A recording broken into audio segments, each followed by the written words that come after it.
أعوذ بالله من الشيطان الرجيم. بسم الله الرحمن الرحيم. سورة حاميم السجدة مكية، وهي 54 آية و6 ركوعات.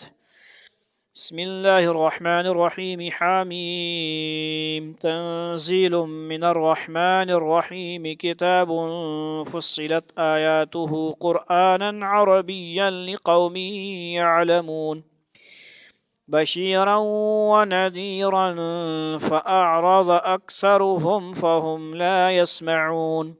وقالوا قلوبنا في أكنة مما تدعونا إليه وفي آذاننا وقر ومن بيننا وبينك حجاب فاعمل إننا عاملون. قل إنما أنا بشر مثلكم يوحى إلي أنما إلهكم إله واحد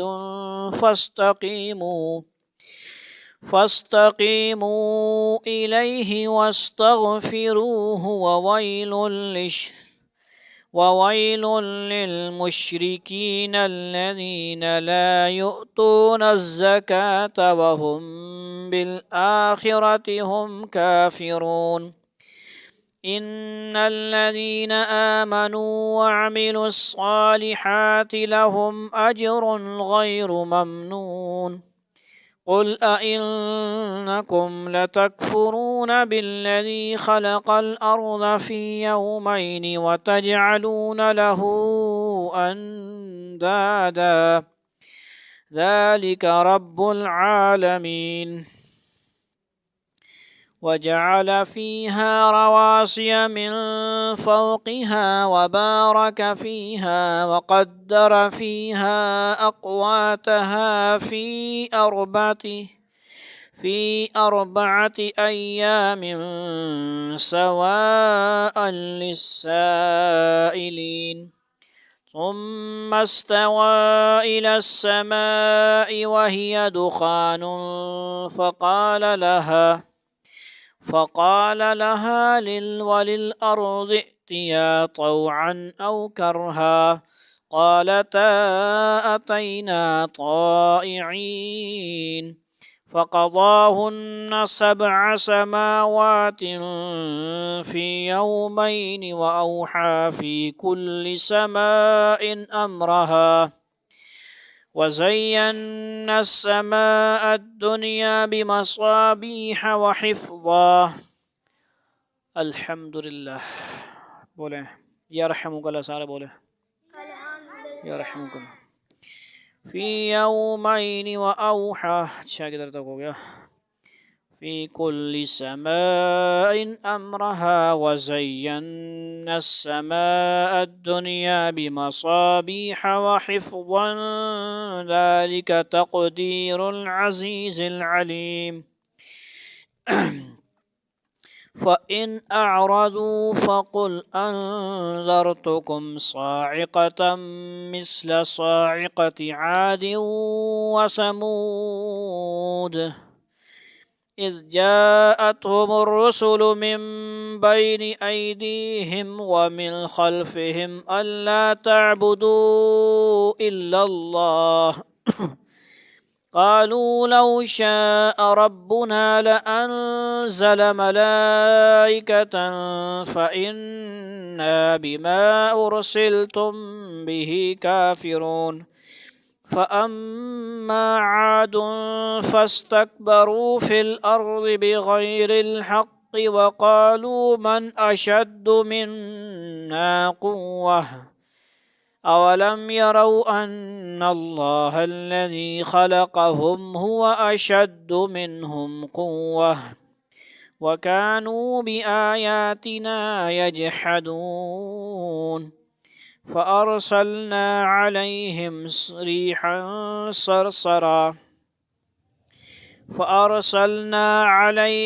ريحا صرصرا في أيام حسات لنذيقهم عذاب الخزي في الحياة الدنيا ولعذاب الآخرة أخزى وهم لا ينصرون وأما ثمود فهديناهم فاستحبوا العمى على الهدى فأخذتهم صاعقة العذاب الهون بما كانوا يكسبون ونجينا الذين آمنوا وكانوا يتقون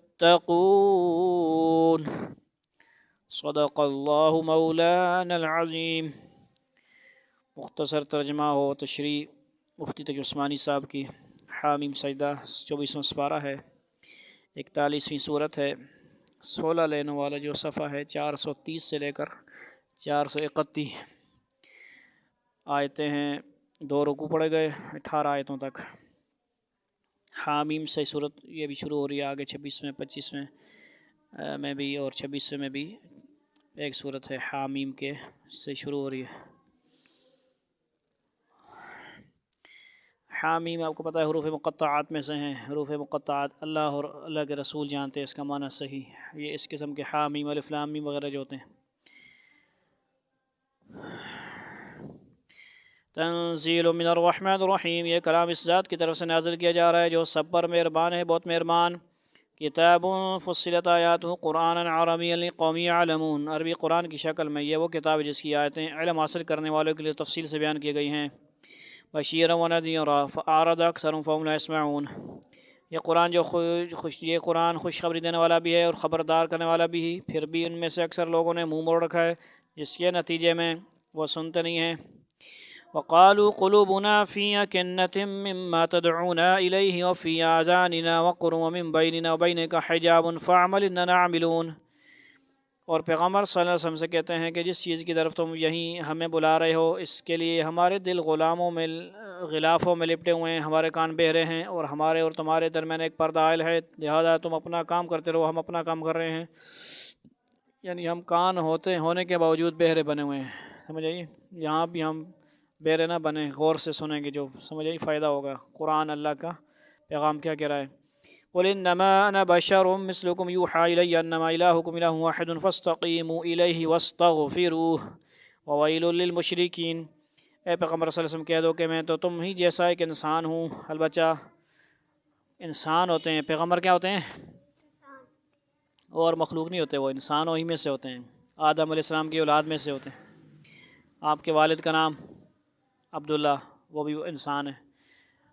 آمنہ ان کی کیا ہیں؟ امی ہیں، وہ کوئی فرشتے تو نہیں ہیں نا، لہٰذا لیکن عام انسان کہنا، ہم جیسے انسان کہنا مناسب نہیں، کیونکہ آپ پیغمبر ہیں، سید البشر ہیں، کیا ہیں؟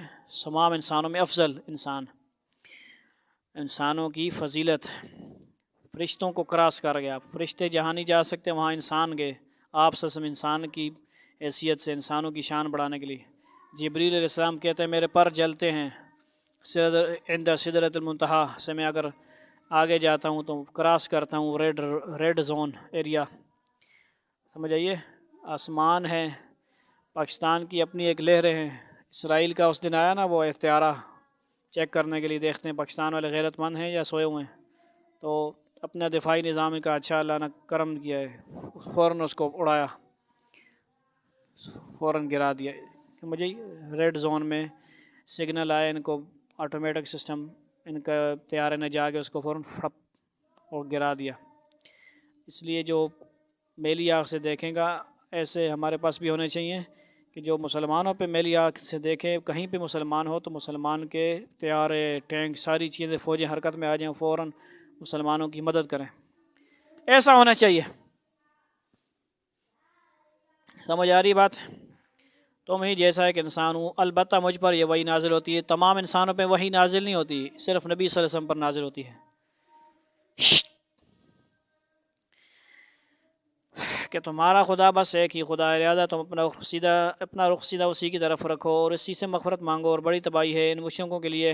اللہ کی طرف رخ ہوگا یعنی اللہ کی طرف نماز دھیان کر کے پڑھیں گے، ہر کام میں اللہ تعالیٰ کی طرف ہماری توجہ ہونی چاہیے، مراقبہ ہونا چاہیے۔ الذین لا یؤتون الزکاۃ وہم بالآخرۃ ہم کافرون، جو زکوٰۃ ادا نہیں کرتے ان کا حال یہ ہے کہ آخرت کا وہ جو زکوٰۃ ادا نہیں کرتے وہ کیا کرتے ہیں؟ باہر جاؤ. جو زکوٰۃ نہیں ادا کرتے وہ کیا ہیں جی؟ ان کا حال یہ ہے کہ آخرت کے وہ بالکل ہی منکر ہیں، آخرت کو نہیں مانتے، وہ انسان نہیں ہے، مسلمان ہی نہیں ہے. یہ صورت مکی ہے. کون سی؟ یہ جو صورت پڑھی جا رہی ہے، توجہ ادھر کریں. اور اس کے علاوہ بعض دوسری مکی صورتوں میں بھی زکوٰۃ کا ذکر آیا ہے، جس سے معلوم ہوتا ہے کہ زکوٰۃ مکہ مکرمہ ہی میں فرض ہو چکی تھی، البتہ اس کے تفصیلی احکام مدینہ منورہ میں آئے ہیں. ان الذین آمنوا بالصالحات لهم اجر غیر ممنون. البتہ جو لوگ ایمان لے آئے ہیں اور انہوں نے نیک عمل کیے ہیں ان کے لیے بے شک ایسا اجر ہے جس کا سلسلہ کبھی ٹوٹنے والا نہیں ہے.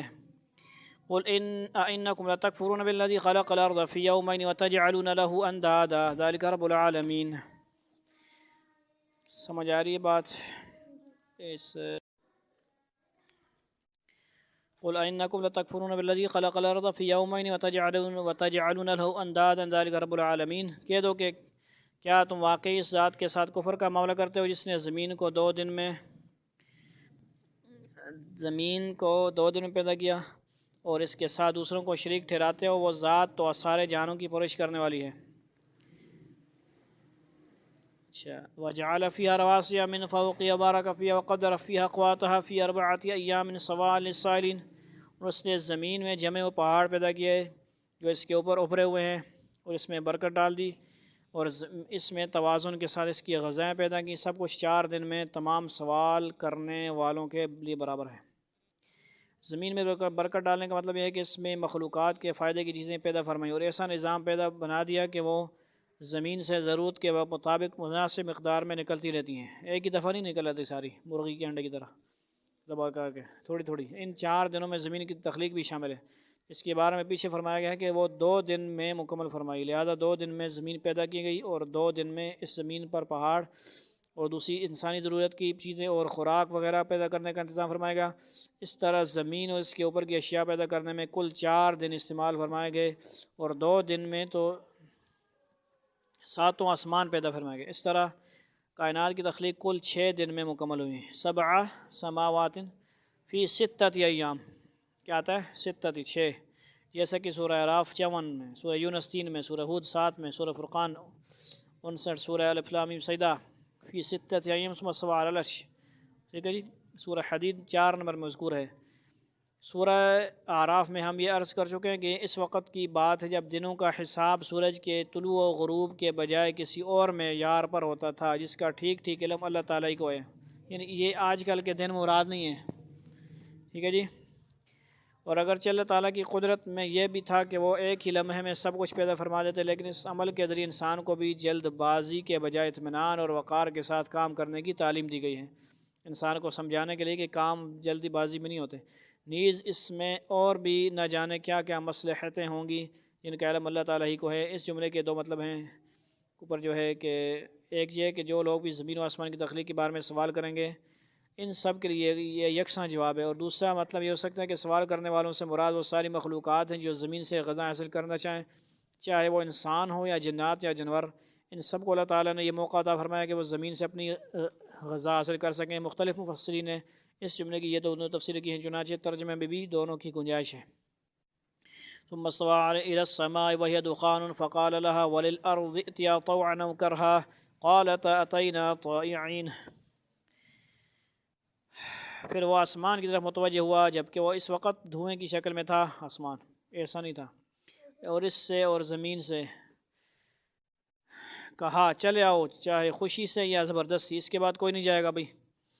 دونوں نے کہا ہم خوشی خوشی آتے ہیں. شروع میں اللہ تعالیٰ نے آسمان کا مادہ پیدا فرما دیا تھا جو دھوئیں کی شکل میں تھا. پھر 2 دن میں اسے 7 آسمانوں، آواز نہ ہے اس کی ادھر، آسمانوں کی صورت میں تبدیل فرما کر اس کا مستقل نظام قائم فرمایا. چلے آؤ کا مطلب یہ ہے کہ ہمارے حکم کے تابع بن جاؤ. ساتھ ہی یہ بھی فرمایا گیا ہے کہ تم خوشی سے ہمارے حکم کے تابع بننا نہ چاہو تب بھی تمہیں زبردستی تابع بننا ہی پڑے گا. زمین اور آسمان میں وہی کام ہوں گے جن کا اپنی حکمت اور مصلحت کے مطابق تکوینی طور پر ہم حکم دیں گے. تمہارے اندر یہ قدرت پیدا نہیں کی گئی ہے کہ تم ہمارے تکوینی احکام کی مخالفت کر سکو، لہذا اگر تم خوشی سے نہیں چاہو گے تو زبردستی تمہیں کرنا وہی ہوگا جو ہمارا حکم ہے۔ اس میں یہ حقیقت واضح فرمائی گئی ہے کہ انسان کا معاملہ کائنات کی دوسری مخلوقات سے مختلف ہے۔ انسان اللہ تعالیٰ کی طرف سے دو قسم کے احکام کا پابند ہے۔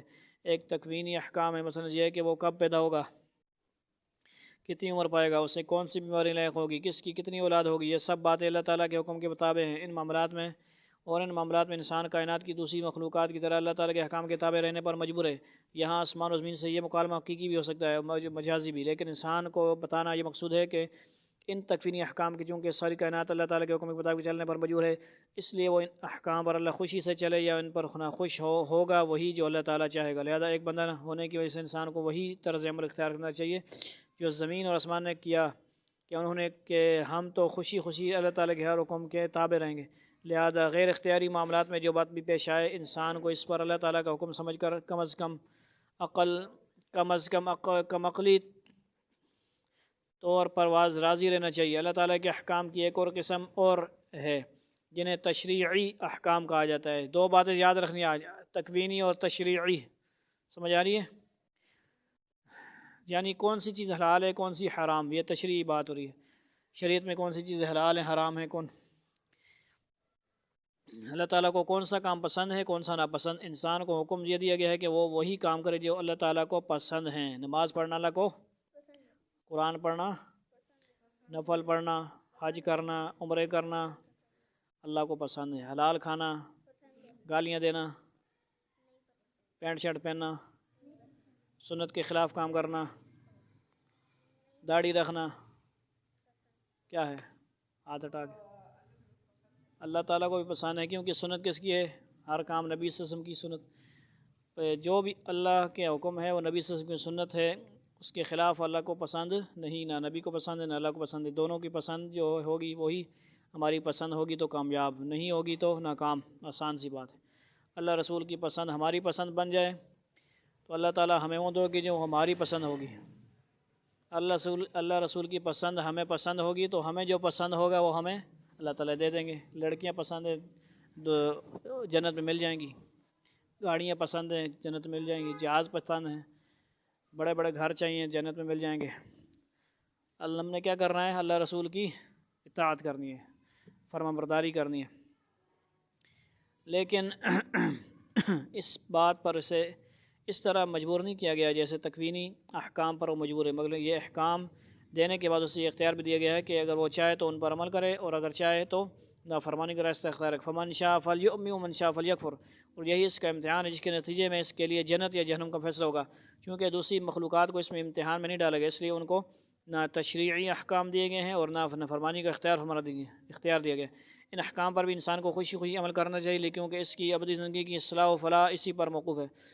فقضاهن 7 سماوات في يومين أوحى في كل سماء أمرها وزينا السماء الدنيا بمصابيح وحفظا ذلك تقدير العزيز العليم، چنانچہ اس نے 2 دن میں اپنے فیصلے کے تحت ان کے 7 آسمان بنا دیے اور ہر آسمان میں اس کے مناسب حکم بھیج دیا، اور ہم نے اس قریب والے آسمان کو چراغوں سے سجایا۔ کیا مطلب، جلدی بتاؤ، اور اسے خوب محفوظ کر دیا۔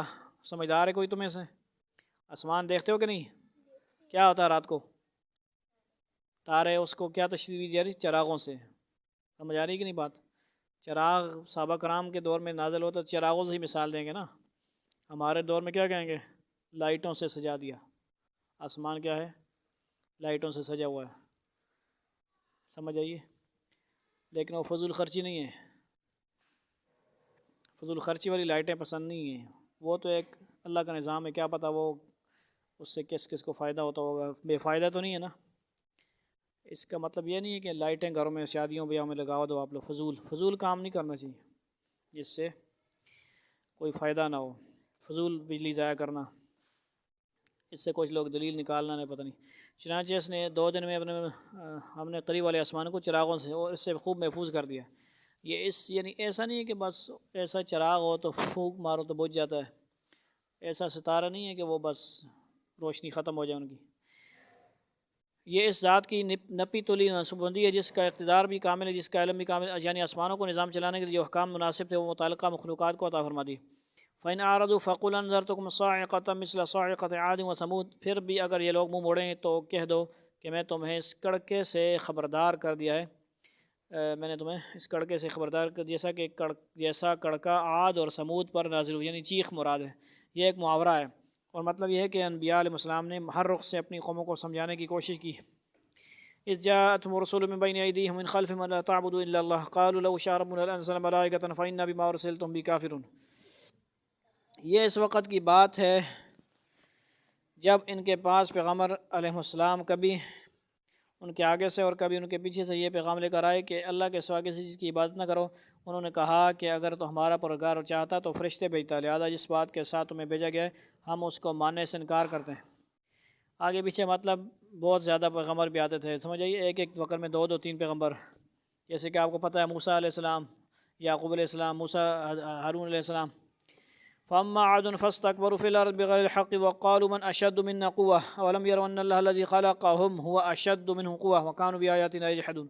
پھر عاد کا قصہ تو یہ ہوا کہ انہوں نے زمین میں ناحق تکبر کا رویہ اختیار کیا اور کہا کہ کون ہے جو طاقت میں ہم سے زیادہ ہو، کون ہے کمانڈو ہمارے ساتھ مقابلے کرنے والا، کون ہے ڈون ہم جیسا، سمجھ آئی؟ بھلا کیا ان کے یہ نہیں سوجا کہ جس اللہ نے ان کو پیدا کیا وہ طاقت میں ان سے کہیں زیادہ ہے، اور وہ ہماری آیتوں کا انکار کرتے رہے۔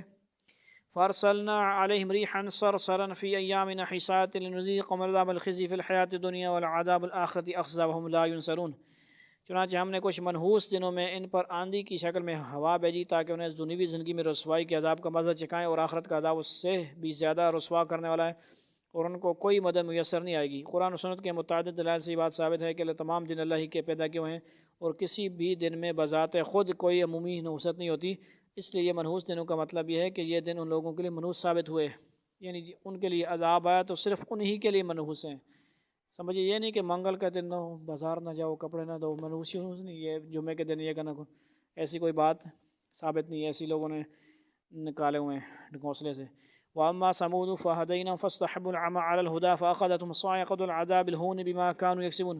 رہے سمود تو ہم نے انہیں سیدھا راستہ دکھایا تھا، لیکن انہوں نے سیدھا راستہ اختیار کرنے کے مقابلے میں اندھا رہنے کو زیادہ پسند کیا، چنانچہ انہوں نے جو کمائی کر رکھی تھی اس کی وجہ سے ان کو ایسے عذاب کے کڑکے نے آ پکڑا جو سراپا ذلت تھا۔ وَنَجَّيْنَا الَّذِينَ آمَنُوا وَكَانُوا يَتَّقُونَ، اور جو لوگ ایمان لے آئے تھے اور تقوی اختیار کیے ہوئے تھے ان کو ہم نے نجات دے دی۔ یہ کیا ہو رہا ہے؟